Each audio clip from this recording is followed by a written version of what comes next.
सौराष्ट्रसुन्दरं सौमनाथेश्वरं श्रीशैलमन्दिरं श्रीमल्लिकार्जुनम् उज्जयिनीपुरमहाकाळेश्वरं वैद्यनाथेश्वरं महाभीमेश्वरम् अमरलिङ्गेश्वरं रामलिङ्गेश्वरं काशीविश्वेश्वरं परं ग्रीष्मेश्वरं त्र्यम्बकाधीश्वरं नागलिङ्गेश्वरं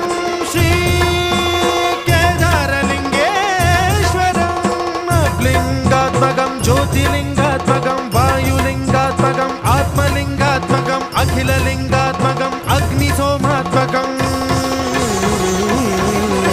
अनादिं अमेयं अजेयं अचिन्त्यं अमोघं अपूर्वं अनन्तं अखण्डं अनादिं अमेयं अजेयं अचिन्त्यं अमोघं